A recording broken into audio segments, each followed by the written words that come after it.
आज बात करते हैं एक बहुत ही दिलचस्प पौराणिक कहानी की कि आखिर भगवान शिव ने माँ गंगा की मदद क्यों की। और देखिए, ये सिर्फ एक कहानी नहीं है, ये तो शक्ति, संतुलन और एक तरह से कहें तो एक कॉस्मिक ड्रामा की दास्तान है। अब जरा सोचिए, क्या ये मुमकिन है कि एक नदी, हाँ एक नदी, पूरी पृथ्वी का विनाश कर दे?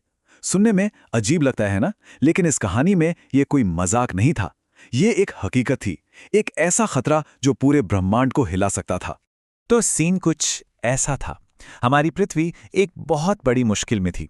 उसे बचाने के लिए गंगा के पवित्र जल की बहुत बहुत ज्यादा जरूरत थी। लेकिन कहानी में एक ट्विस्ट था। उनके आने के साथ एक बहुत बड़ा खतरा भी जुड़ा हुआ था। गंगा का धरती पर आना समझिए कि एक दो-धारी तलवार जैसा था। एक तरफ उनका जल था जो सब कुछ पवित्र कर सकता था, मोक्ष दे सकता था, लेकिन दूसरी तरफ उनकी शक्ति, ओहो, उनकी शक्ति इतनी जबरदस्त थी कि वो उसी दुनिया को तबाह कर सकती थीं जिसे बचाने आ रही थीं। बिल्कुल प्रकृति की तरह, जो जीवन देती भी है और ले भी सकती है। तो चलिए जरा गंगा की उस शक्ति को समझने की कोशिश करते हैं। और हाँ, हम किसी शांत बहती हुई नदी की बात बिल्कुल नहीं कर रहे हैं। जरा कल्पना कीजिए, जैसे पूरी की पूरी गैलेक्सी पानी की एक धार बन गई हो, एक ऐसी कॉस्मिक सुनामी जिसके आगे कुछ भी नहीं टिक सकता। अगर वो शक्ति बिना किसी रोक टोक के सीधे पृथ्वी पर आ जाती तो बस सब खत्म था। महाद्वीप मिट्टी बन जाते और समंदर उबलने लगते।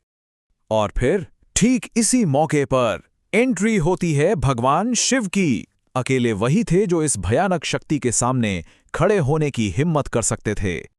तो एक बात साफ समझ लीजिए, शिव का ये कदम कोई मामूली मदद नहीं थी, ये आखिरी रास्ता था, द लास्ट रिसॉर्ट। अगर वो ना होते तो गंगा का वरदान सबसे बड़े श्राप में बदल जाता। अब सवाल ये उठता है कि उन्होंने ये किया कैसे? मतलब एक ऐसी नदी को कैसे रोका जा सकता है जिसमें सितारों जितनी ताकत हो? जवाब, यकीन मानिए, उनकी जटाओं में छिपा है।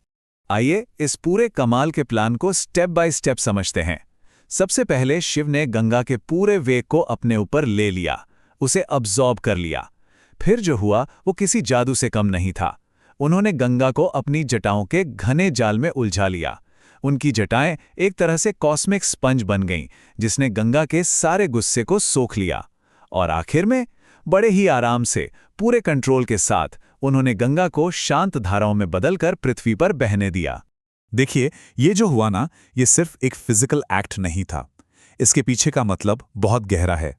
ये हमें शक्ति और धैर्य के बारे में एक बहुत बड़ी बात सिखाता है।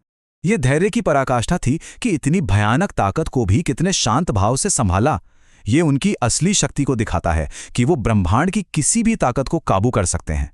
और सबसे बड़ी बात, ये उन्हें दुनिया के रक्षक, अल्टीमेट प्रोटेक्टर के रूप में स्थापित करता है। तो कुल मिलाकर कहानी का सार यही है, शिव सिर्फ एक देवता नहीं है, वो कॉस्मिक बैलेंस के गार्डियन है। वो जो हमेशा केओस और ऑर्डर के बीच एक संतुलन बना के रखते हैं। तो आखिर में ये कहानी हमें एक सवाल के साथ छोड़ जाती है, असली शक्ति क्या है? क्या वो जो जोर जोर से दिखाई जाए, या फिर वो शांत ताकत जो हर चीज को कंट्रोल में रख सके? सोचिएगा जरूर।